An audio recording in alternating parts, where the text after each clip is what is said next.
Hey coaches, I wanted to just do a video on a little change we're making on programming. So I added a block down under the notes called movement standards. There's been some, kind of nerdy movement standard talk in the gym lately, which is great because it always gives us an opportunity to tighten up how we're coaching. But it also brings up the fact that there is sometimes confusion on some of the movements.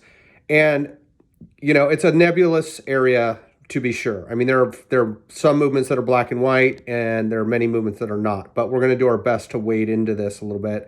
So I just thought I'd use this week as an example to kind of discuss what my thoughts are on it. I put standards in for each day with one of the movements. Monday's workout has Renegade Rows in it, and for that day, I just included a video link. I think it's Rogue. They're easy, but we don't do them very often. So it's just something to kind of look at and see. For Tuesday, I just left some notes on the wall balls. So we all really know the standard of wall balls, hip crease below the knee at the bottom and ball hits the target at the top. I'm as guilty as anyone, but, we kind of have been letting that squat standard go a lot. And so let's just try to tighten everybody up on that.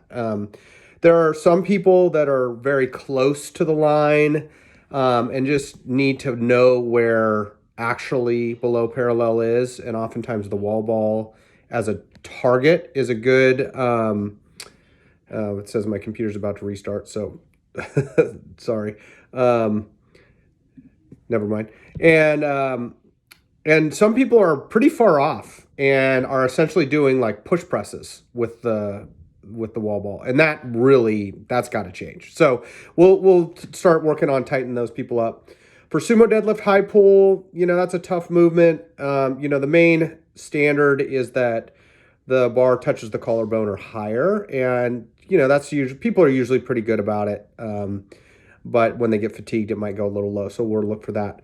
On Thursday, the movement that I covered is the sit-up. This is one that there's been a lot of I've heard a lot of different gyrations lately on the sit-up, on what's the standard and what have you. Here's our standard. We do the CrossFit standard ab mat sit-up form. So that means feet are in a diamond formation, soles of the feet together, shoulders touch the ground on the way back. This is regardless of whether you use an ab mat or not.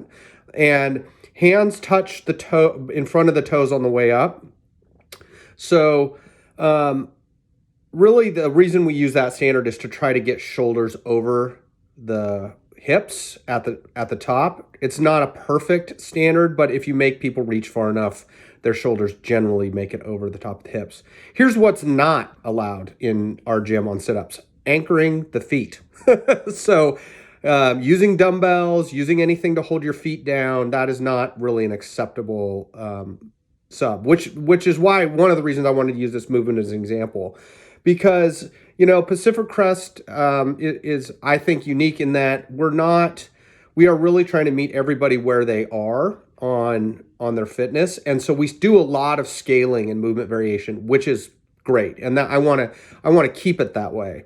But this is a perfect example of something that's not really being scaled; it's being made easier. It's changing the function of the movement. So if you want to scale a sit-up for somebody who is having a hard time doing the amount of repetitions, lower the repetitions.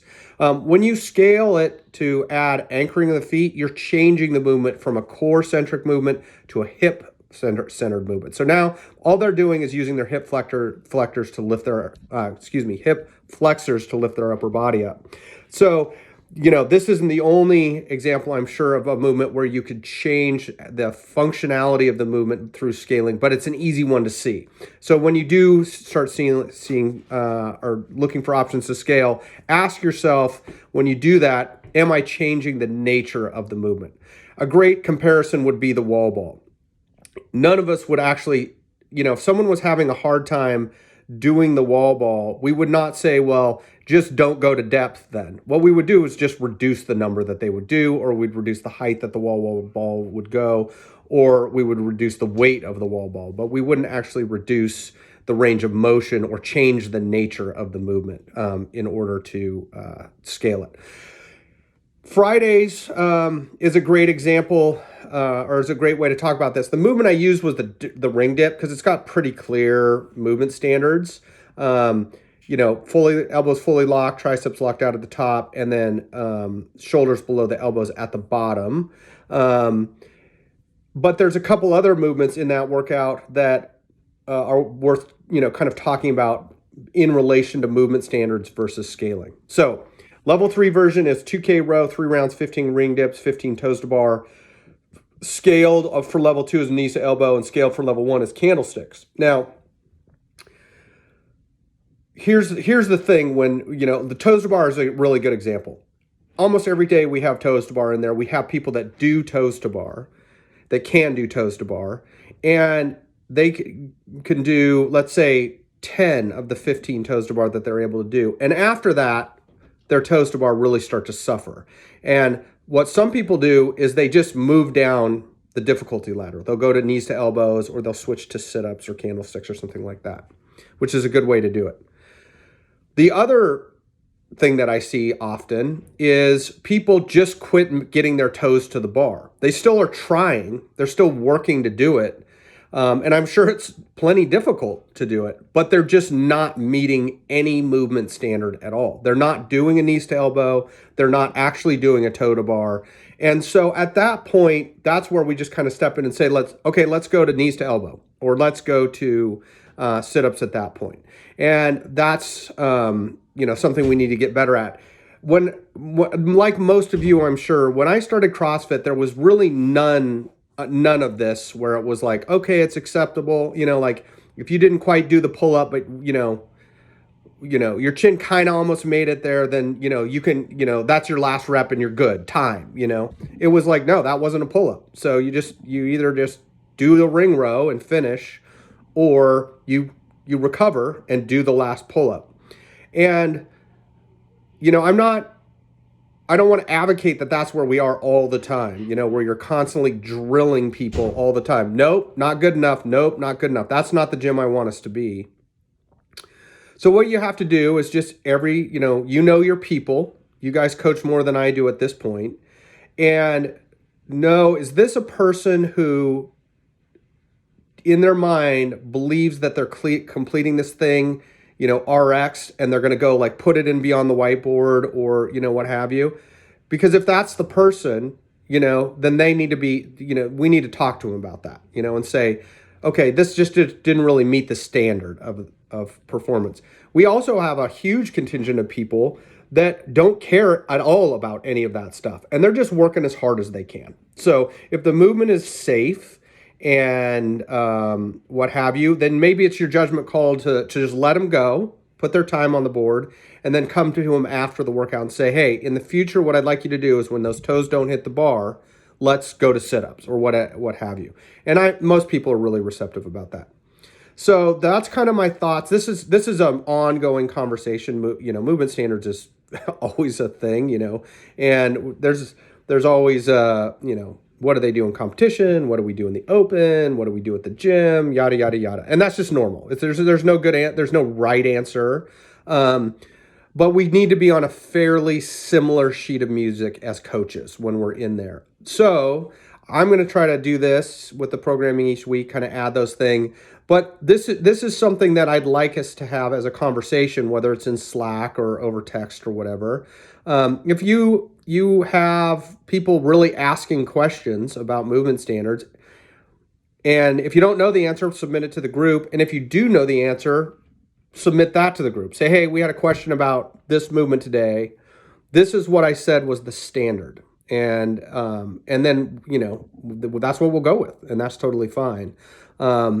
So anyways, thanks for, listening to me kind of go on and on about it. But it's just another thing to help us get our game together. One more thing Gretchen is adding to programming in the notes is scoring expectations. So we're on the same sheet of music. So like a good example last week was we had the squat row workout, 3-minute rest. And then we had the second workout after that, the run and box jump workout. And So there's, Matt and I were kind of talking about this at the gym. It's like, okay, are we going to write down 2 times, or are we going to write down a continuous running clock time to include the rest? And that's, you just don't know unless you know what the expectation is. So Gretchen's going to start including that in the programming as well. This is what scoring should be for this workout. If you encounter a problem with that, and like, that workout I used is a great example. What if you had to configure the work or the room, based on rowers? So some people started one place and some started the other, and the 3-minute rest had to suddenly go to 5-minute rest.